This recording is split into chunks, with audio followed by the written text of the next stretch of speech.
大家好，欢迎收看大户世界。荔枝汁多味美，很多人都爱吃。有的人一次买回家很多，但是往往吃不完。吃不完的荔枝就往冰箱里面冷藏存放。其实那样存放的方法是错误的。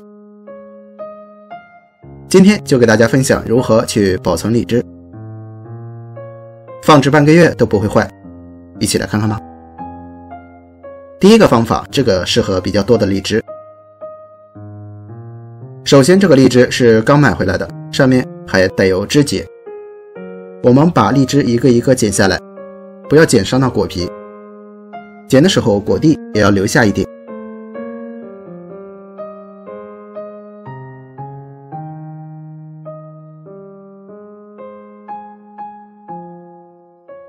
全部剪完后倒入清水，加点食盐，将荔枝清洗一遍，食盐能够杀菌消毒。荔枝表面有很多的灰尘和杂质，把它们清洗干净。洗好以后放一边，给它浸泡10分钟。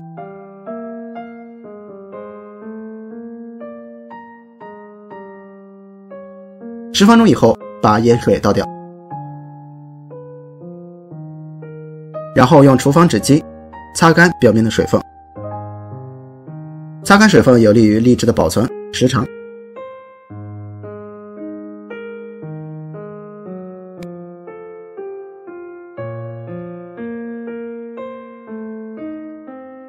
水分擦干以后，用纸巾包起来。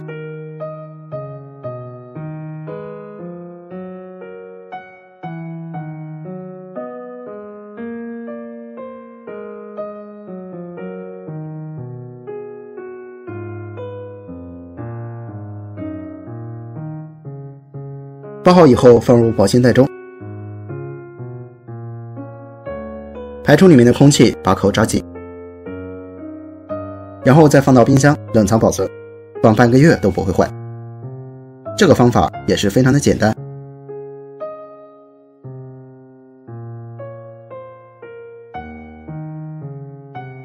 第二个水中保存法，适合少量并短时间内保存。荔枝里放点食盐，倒入清水，浸泡10分钟。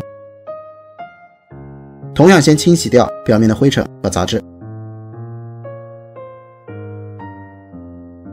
10分钟以后把盐水倒掉，加入凉白开，或者用纯净水也行，就是不能用生水，因为用生水容易滋生细菌。如果家里面有冰袋，可以放一袋进去，这样可以降低水温，减少细菌的活跃，还能减少水分挥发和营养的流失，从而达到保鲜的效果。这样是为了更好的保留荔枝的营养和水分。